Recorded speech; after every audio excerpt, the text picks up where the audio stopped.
Hi friends, welcome to Jasna's kitchen. അപ്പോൾ എല്ലാവർക്കും സുഖമാണെന്ന് വിശ്വസിക്കുന്നു. അപ്പോൾ ഞാനിന്ന് ചെയ്യാൻ പോകുന്നത് ഗാർലിക് ഷ്രിമ്പും അതുപോലെ തന്നെ അവക്കാഡോ ഇട്ടിട്ടുള്ള ഒരു സാലഡുമാണ് കേട്ടോ.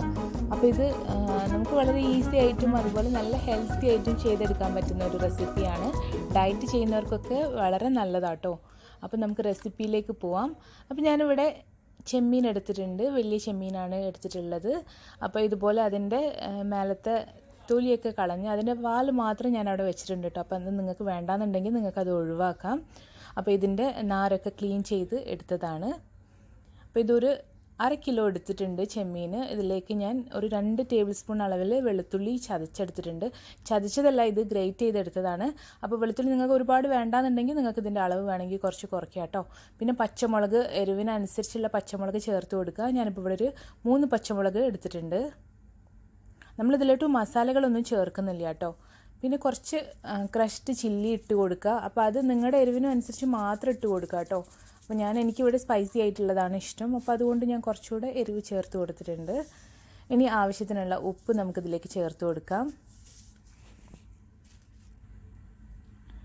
ഇനി നമുക്ക് വേണ്ടത് ഒലിവ് ഓയിലാണ്. അപ്പോൾ ഒലിവ് ഓയിൽ ആകുമ്പോൾ കുറച്ചുകൂടെ ഹെൽത്തിയാണ്. നിങ്ങളുടെ കയ്യിൽ ഒലിവ് ഓയിൽ ഇല്ലയെന്നുണ്ടെങ്കിൽ നമുക്ക് സാധാരണ ഓയിൽ ഒഴിച്ച് കൊടുക്കേണ്ട ആവശ്യമില്ല. നമ്മളത് ഗ്രില്ല് ചെയ്യുന്ന സമയത്ത് ഒഴിച്ചാൽ മതി. അപ്പോൾ ഞാനിപ്പോൾ ഈ ചെമ്മീൻ എയർ ഫ്രയറിലാണ് ഉണ്ടാക്കാൻ പോകുന്നത്. അപ്പോൾ അതുകൊണ്ടാണ് ഞാൻ മാരിനേറ്റ് ചെയ്യുന്ന സമയത്ത് തന്നെ കുറച്ച് ഒലിവ് ഓയിൽ ഒഴിച്ചു കൊടുത്തത്. അല്ലെങ്കിൽ നമ്മൾ എന്ത് മാരിനേറ്റ് ചെയ്യുമ്പോഴും കുറച്ച് എണ്ണ ഒഴിച്ചു കൊടുക്കുമ്പോൾ അതിൻ്റെ മാരിനേഷനിൽ നല്ലൊരു ടേസ്റ്റാണ് കേട്ടോ. അപ്പോൾ നിങ്ങൾ ഇനിയും എന്തെങ്കിലും നമ്മൾ ഫ്രൈ ചെയ്യാനുള്ളതാണെങ്കിലും ഒക്കെ മസാല തേച്ച് വെക്കുന്ന സമയത്ത് അതിലോട്ട് കുറച്ച് വെളിച്ചെണ്ണയോ അല്ലെങ്കിൽ സാധാരണ ഓയിലോ ഇട്ട് കൊടുക്കുക കേട്ടോ. അപ്പോൾ ഇതൊന്ന് നന്നായിട്ട് മിക്സ് ചെയ്തെടുത്തിട്ടുണ്ട്. അപ്പോൾ നമ്മൾ ചതച്ചെടുക്കുന്നതിനേക്കാളും നല്ലത് ഇതുപോലെ ചെറുതായിട്ട് മുറിച്ചെടുക്കുകയാണെങ്കിൽ അത് നല്ല ടേസ്റ്റ് ആയിരിക്കും. അത് ക്രിസ്പി ആയി വരുന്ന സമയത്തും അത് കഴിക്കാൻ നല്ല ടേസ്റ്റ് ആയിരിക്കും. അപ്പോൾ ഞാനിതാ എയർ ഫ്രയറിലേക്ക് ഇത് ഇട്ട് കൊടുക്കുകയാണ്. അപ്പോൾ ഇനി നമ്മൾ ഓയിലൊന്നും ഒഴിക്കേണ്ട ആവശ്യമില്ല. നമ്മൾ മാരിനേറ്റ് ചെയ്യുന്ന സമയത്ത് തന്നെ എണ്ണ ഒഴിച്ചു കൊടുത്തിട്ടുണ്ട്. അപ്പോൾ ഇത് മൊത്തമായിട്ട് ഞാനിതിലേക്കൊന്ന് തട്ടിയിടാണ്.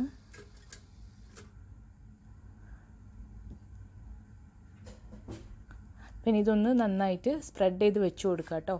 എല്ലാം കൂടെ ഒരു ഭാഗത്ത് കൂടി നിൽക്കരുത്. അപ്പോൾ നന്നായിട്ട് പരത്തി വെച്ച് കൊടുക്കുക.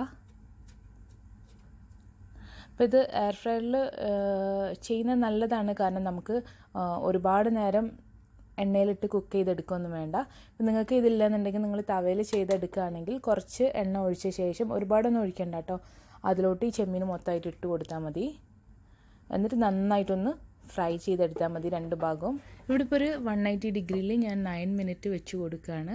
അപ്പോൾ ഇടയ്ക്ക് ഇതൊന്ന് ഓപ്പൺ ചെയ്ത് നമുക്കിതൊന്ന് ഇളക്കിയിട്ട് കൊടുക്കണം കേട്ടോ. കാരണം ഒരു ഭാഗം മാത്രം ഡ്രൈ ആയി വരണ്ട. അപ്പോൾ ഒന്ന് മറിച്ചിട്ട് കൊടുക്കണം.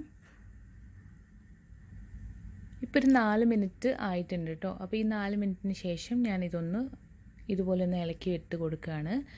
ഇനിയിപ്പോൾ ഇത് കുറച്ച് ക്രിസ്പി ആയി വന്നിട്ടുണ്ട്. ഇപ്പോൾ ഈ സൗണ്ട് കേൾക്കുമ്പോൾ നിങ്ങൾക്ക് അറിയാം നന്നായിട്ട് ക്രിസ്പി ആയി വന്നിട്ടുണ്ട്. അപ്പോൾ നിങ്ങൾക്ക് ഇത്ര ക്രിസ്പി ആയിട്ട് വേണ്ടാന്നുണ്ടെങ്കിൽ കുറച്ച് സമയം വെച്ചാൽ മതി കേട്ടോ. അപ്പോൾ ഇതൊന്ന് ഞാൻ മാറ്റി വെക്കുകയാണ്. ഇനി ഞാനിതിൻ്റെ കൂടെ കഴിക്കാനുള്ള ഒരു അവക്കാഡോ സാലഡ് ഉണ്ടാക്കുകയാണ്. കണ്ടോ, ഇത് കാണുമ്പോൾ തന്നെ നല്ല ഭംഗിയാട്ടോ. അതുപോലെ തന്നെ കഴിക്കാനും ടേസ്റ്റിയാണ്. അപ്പോൾ ഞാനിവിടെ കുറച്ച് ലെറ്റ്യൂസ് എടുത്തിട്ടുണ്ടായിരുന്നു. അപ്പോൾ ഇതിൻ്റെ ക്വാണ്ടിറ്റിയൊക്കെ നിങ്ങൾക്ക് ഇഷ്ടത്തിനനുസരിച്ച് എടുക്കാം കേട്ടോ. അപ്പോൾ ഇത് ഞാനിവിടെ കട്ട് ചെയ്തെടുത്തിട്ടുണ്ട്. ഇനി ഇതിലേക്ക് നമുക്ക് കുറച്ച് കക്കിരി ഇട്ട് കൊടുക്കുക, കുക്കുംബർ ഇട്ട് കൊടുക്കുന്നുണ്ട്. ഇനി നമുക്ക് വേണ്ടത് തക്കാളിയാണ്. അപ്പോൾ തക്കാളിയും നല്ല പഴുത്ത തക്കാളി ഞാനിതുപോലെ മുറിച്ചെടുത്തിട്ടുണ്ട്. സാലഡ്സിൽ തക്കാളി ചേർക്കുമ്പോൾ അതിൻ്റെ കുരു മാറ്റി കൊടുക്കുക കേട്ടോ. അല്ലെങ്കിൽ ഈ സാലഡ് പെട്ടെന്ന് തന്നെ അതിൽ വെള്ളം ഒലിച്ച് വരുന്ന പോലെ ഉണ്ടാവും. അപ്പോൾ അതിൻ്റെ കുരു മാറ്റിയെടുത്ത ശേഷം മുറിക്കുകയാണെങ്കിൽ അങ്ങനെ വരില്ല കേട്ടോ. പിന്നെ കുറച്ച് അവക്കാഡോ എടുത്തിട്ടുണ്ട്. അപ്പോൾ അതും കൂടെ കട്ട് ചെയ്തിട്ട് കൊടുക്കുക. അപ്പോൾ നന്നായിട്ട് പഴുത്ത അവക്കാഡോനേക്കാളും ടേസ്റ്റ് കുറച്ച് കടിക്കുന്ന പാകത്തിലുള്ളതാണ്. പിന്നെ കുറച്ച് ഇതിലേക്ക് സെലറി ലീവ്സ് ഇട്ട് കൊടുക്കുന്നുണ്ട്. ആവശ്യത്തിനുള്ള ഉപ്പിട്ട് കൊടുക്കാം. ഒരുപാട് ഉപ്പൊന്നും സാലഡിലിടേണ്ട ആവശ്യമില്ല കേട്ടോ. കുറച്ച് ഉപ്പ് മാത്രം ചേർത്ത് കൊടുത്താൽ മതി. ഇനി നമുക്കിതിലേക്ക് ഒരു 2 ടേബിൾ സ്പൂൺ അളവിൽ ഒലിവ് ഓയിലും കൂടെ ഒഴിച്ചു കൊടുക്കുക. ഒലിവ് ഓയിൽ ശരിക്കും സാലഡിലൊക്കെ ഒഴിച്ച് കഴിക്കുന്ന കേട്ടോ നല്ലത്. അതും നല്ല ക്വാളിറ്റിയുള്ള ഒലിവ് ഓയിൽ തന്നെ വാങ്ങിച്ച് ഉപയോഗിക്കുക. അതാണ് നമ്മുടെ ആരോഗ്യത്തിന് നല്ല ഗുണം ചെയ്യും. അപ്പോൾ ഇതെല്ലാം കൂടെ ഒന്ന് മിക്സ് ചെയ്ത് കൊടുക്കുക. അപ്പോൾ നമ്മുടെ അവക്കാഡോ സാലഡും ഇവിടെ റെഡി ആയിട്ടുണ്ട് കേട്ടോ. അപ്പോൾ നമുക്ക് സിമ്പിളായിട്ടും നല്ല ഹെൽത്തി ആയിട്ടും ചെയ്യാൻ പറ്റുന്ന 2 റെസിപ്പിയാണ്. അപ്പോൾ നിങ്ങൾ ഇത് ട്രൈ ചെയ്ത് നോക്കുക. എന്നിട്ട് നിങ്ങളുടെ ഫീഡ്ബാക്സും എന്നോട് പറയാൻ മറക്കരുത്. അതുപോലെ നമ്മൾ ഒരുപാട് വീഡിയോസ് ഇതിൽ ഷെയർ ചെയ്തിട്ടുണ്ട്. അപ്പോൾ നിങ്ങൾക്ക് ഓരോ വീഡിയോ സെർച്ച് ചെയ്യുന്നതിന് പകരമായിട്ട് ഞാൻ പ്ലേലിസ്റ്റ് ക്രിയേറ്റ് ചെയ്തിട്ടുണ്ട്.